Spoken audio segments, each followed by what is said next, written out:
I'm on my other phone here so that way I can see the chat. What's up, Justin? I will answer the chat. What's going on, Zach? So I got some new toys in the mail today. I'm going to go through them with you here. First, I ordered these off Amazon.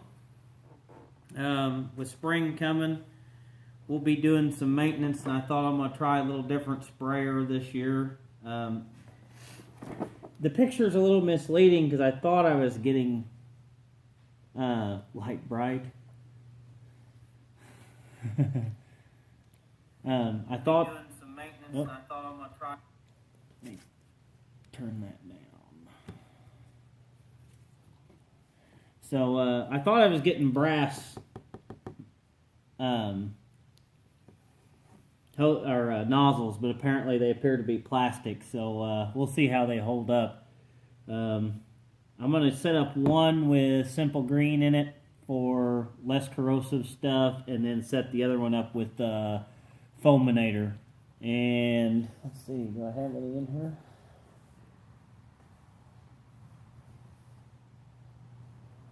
I don't see my jug of Foaminator. Most of you guys will know what that is, but so anyways, that's that.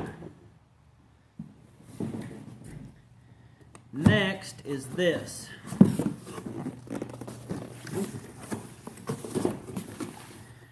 And it is the Super Evac System 1 from Yellow Jacket. So I'm pretty excited about it. Supposed to be similar to the Apion. Get out of here, Curtis. Nobody likes Curtis. It's cheaper than the Apion, and after talking with John Israel and Zach, they both use a dual Yellow Jacket hose to recover with right off of the vacuum pump. But I like the idea of having the T instead of using the T that's on the pump. And a few of my pumps don't have one side's 5/16, one side's quarter, but I want to be able to pull from both sides. So we'll go through this guy here. So the kit came with 2 of the vacuum rated core remover tools. Came with the 1/4 inch by 3/8 on the other end. And then it came with this T, which has an adapter here. And then that T there. It does have another 1/4 inch on the back side here that appears to be between each valve, which I do like that because you can isolate this valve and isolate the system and actually put your micron gauge coming off of that. So I like that a lot. So that's all that's in there. So I know this thing is nice and heavy. So yeah, it looks to be pretty good. I haven't ever used this particular one before. And I'm not a big fan of pulling through hoses or through manifolds, so not pulling through hoses. Anyway, I just stick my mouth on there. Yeah, it's gonna be pretty well built.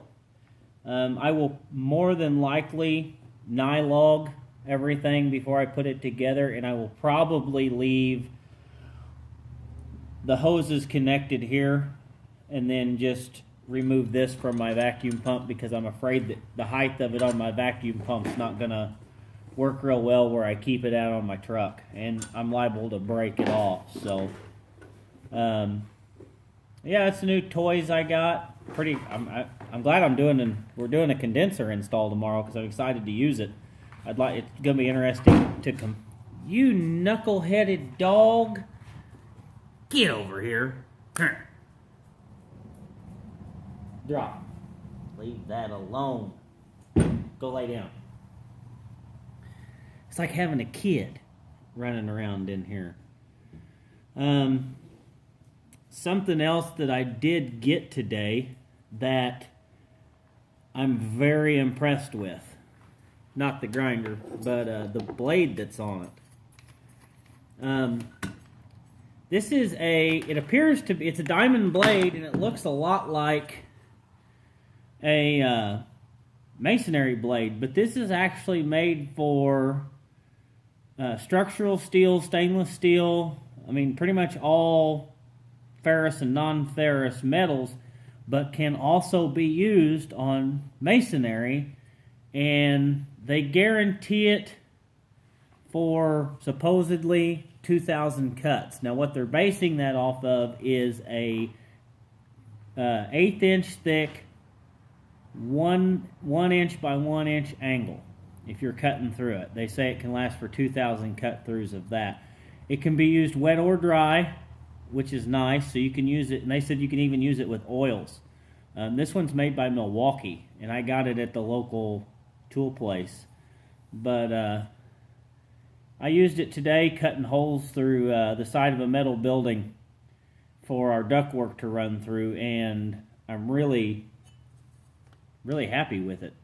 It cut through it like butter, and actually it didn't get very hot. I was really surprised. It stayed relatively cool. It did not burn the paint.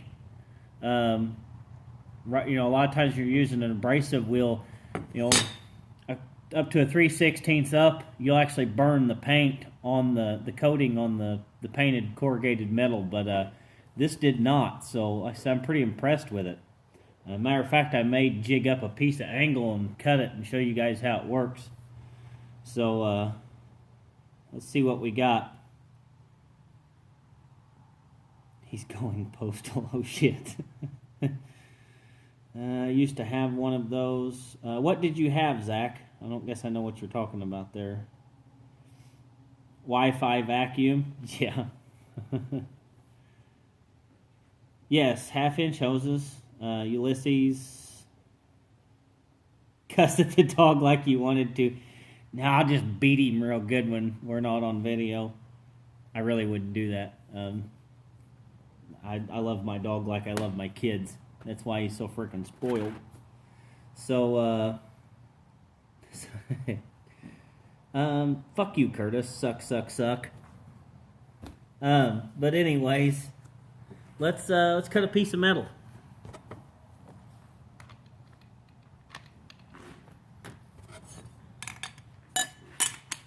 It's a shame I didn't have a recovery tank here that needed a vacuum pulled on it. That would be fun to do. I'll get a video using it tomorrow, pulling vacuum on that condenser we're putting in.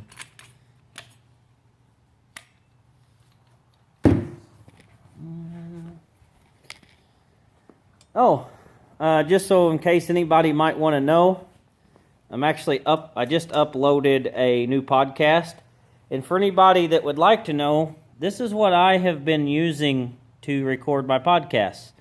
A little Zoom recorder. It actually has a 3.5 millimeter in, 3.5 millimeter out. Records MP3 or WAV. Has some focus. Anyways, it has some presets on the back for low cut, auto volume level, recording format. It's a pretty nice little recorder. I got it at Guitar Center for like $100, and it's been pretty handy. So, don't mind the mess. Tell you what we'll do.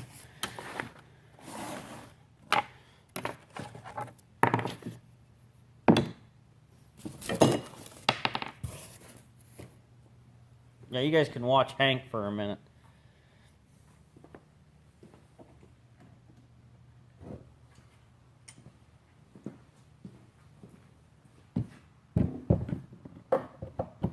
This is my Harbor Freight vise. I don't buy a lot of stuff from Harbor Freight, but to be honest with you, if it's some things you can't beat it, especially if it's something you're not going to use every day and expect it to last forever. But little stuff like this. I think this thing was like $8, and I haven't broke it yet. And if anybody that knows me knows that if I haven't broke it yet, it's pretty good.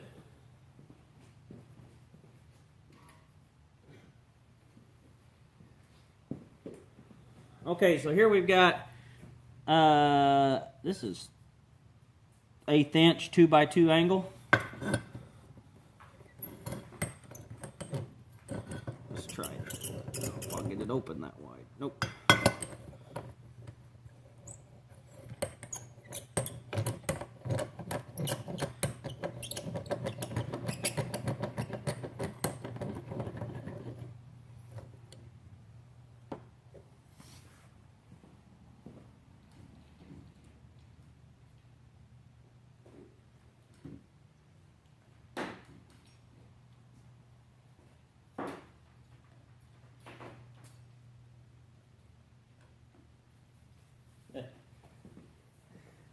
I did not say I loved Harbor Freight, but it has its place.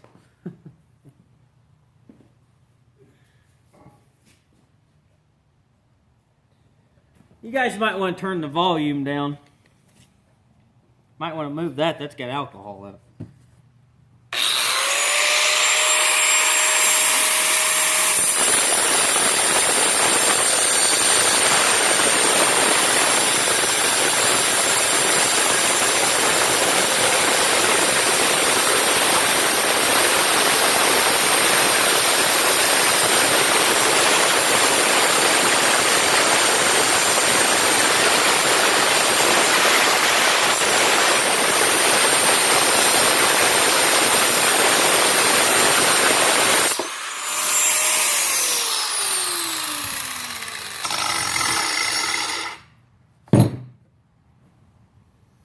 It does leave a little bit of a burr, but I would say no worse or better than an abrasive wheel.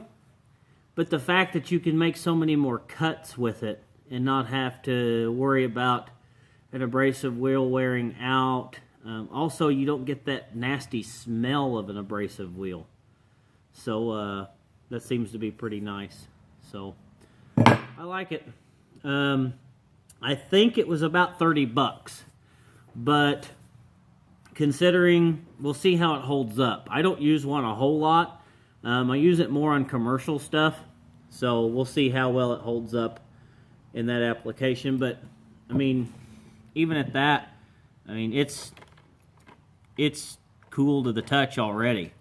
As a matter of fact, this is too. And so is this one.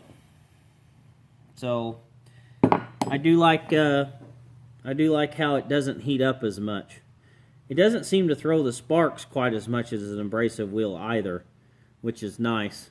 So yeah, Milwaukee makes. I know Lennox makes a blade like that. It's a little bit more pricey, if I remember correctly. I was thinking it was in the neighborhood of around $45 or $50. So that's why I opted for the Milwaukee. So yeah.